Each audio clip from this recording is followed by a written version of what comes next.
Hello from the Devil Twins while we eat sunflower seeds from Moldova. Wanted to tell you about, I have some videos of Tasmanian devils, but they won't mean anything. Well, they will, but you just look at them. They're so interesting. They live on Tasmania only. They were all over Australia once, right? Yeah. They were killed by Dingoes. So now they're in Tasmania, and there were many thousands of them. But in the 1990s, this mysterious illness showed up, Devil Facial Tumor, and it's a cancer, and it destroys their jaws, and it's spread by bites, and unfortunately, devils bite a lot, each other.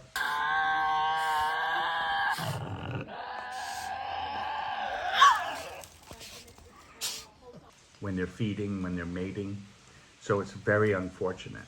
And it's not easy to see them in the wild unless you're in certain areas. We were in one area where there were natural barriers, so devils couldn't go back and forth between infected populations and uninfected populations. So we visited 3 sanctuaries. 3? Yeah, 3. 3. We support them with money. Yes, you have to pay, which is fine. And that's where they protect the devils. And they then release some of them into areas where there is no cancer. The good news is that they're developing a vaccine, and they said within 10 years, maybe, they'll be able to start inoculate devils and then release them, which would be fantastic. I love these animals. You know them from Warner Brothers cartoons, Bugs Bunny with the Tasmanian devil. They're nothing like that. They're so cute. No, they're like that. We saw a lady that pulled a phone, and she said it looks exactly like that. Yeah, right. Yes, some lady with the Warner Brothers, but it looks exactly like that. No, they don't. And I think they're so popular because of that Warner Brothers cartoon, and I also think the name is just great. Tasmanian devils. Who doesn't want to see them? Sometimes you'd go to these sanctuaries, and out front there would be like night devils, because you could go on a night tour, and it would show them with their mouths open, fangs and all that. A little bit overboard. But how they got the name? How did they get the name? Do you remember? No. No.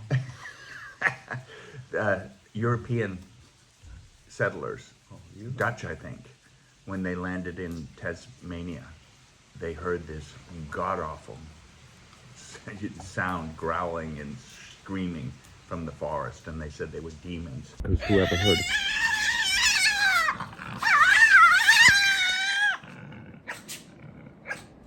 And that's how they got the name, Tasmanian devils. They are marsupials, meaning they have a pouch, and they give birth to about 40 to 60 babies. What happens? And they have to find for seeds, and only 4 win. Right. The rest are eaten by mother, another source of protein. Nothing is getting wasted in nature. Nothing's getting wasted in nature, so she eats, 56 of her kids.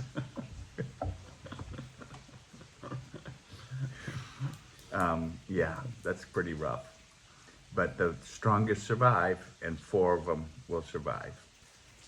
I would like to add that this cancer, it's not bacterial, it's not virus, it's a genetic defect that spreads by implantation from one animal to another animal through bites. Yeah, and they were very clear that this was not caused by humans or anything. They said it just arose spontaneously, like AIDS or Ebola. It's one of those weird things. But it's wiped out 80% of the devils. 80%.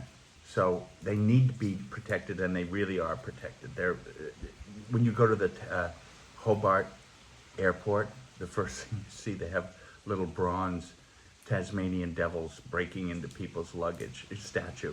Because Tasmania, that's their symbol. And they are all hands on deck, red alert, we gotta fix this, because they know that's a huge source of income. It's one of the reasons I wanted to go.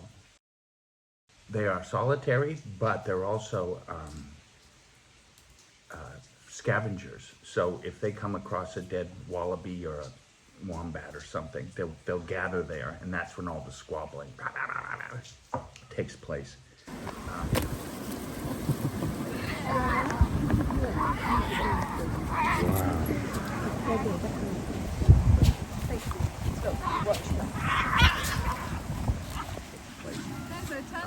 Really interesting. I've never heard this before.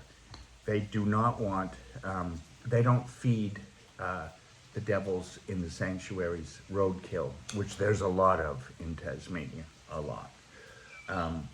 Because they don't know whether the animals that were hit by cars were disoriented by some chemicals or disease or something. That so is they spread by domestic cats. Yeah, so they don't want to do that. However, devils in the wild will go for roadkill. So they asked us, I guess they ask everybody, if you feel safe, get out of your car and take the dead wallaby or wombat or kangaroo and pull it off the road and throw it into the bushes. Have you ever heard anybody say that before? But the problem is devils are black. And at nighttime, that's when they feed. And if you're driving down the highway and there's a dead kangaroo, there might be 3 or 4 devils there. So it's better to throw them off the road. We didn't do that. Didn't want to do that. But I guess if we were prepared with gloves and stuff, we could have done it. I will say that we actively discussed the idea of gathering up some roadkill in plastic bags and bringing them to our campsite and leaving them out nearby so we could hear devils come in the night and maybe do some screaming and things like that. Devil mating. I'm gonna let you tell this part of it.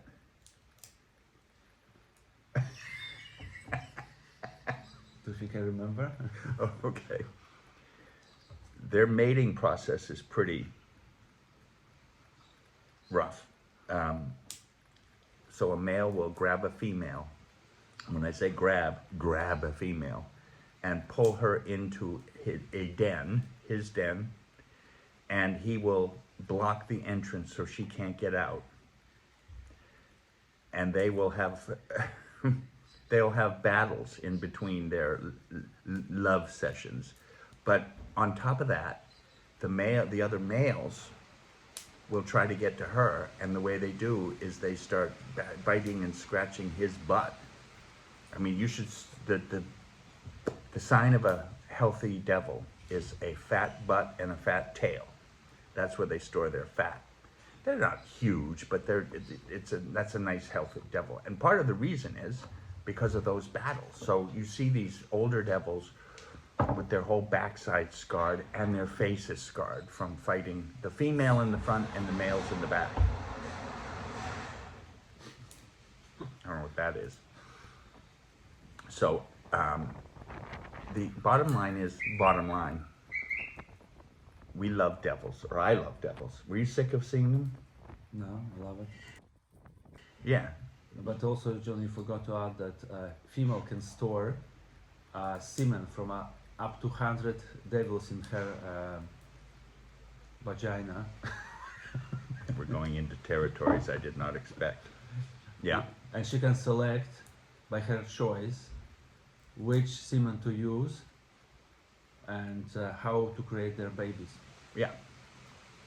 They're extremely interesting, apart from being extremely cute. Wouldn't go near one. Well, we did, because we were able to hold baby devils, but they were hand raised.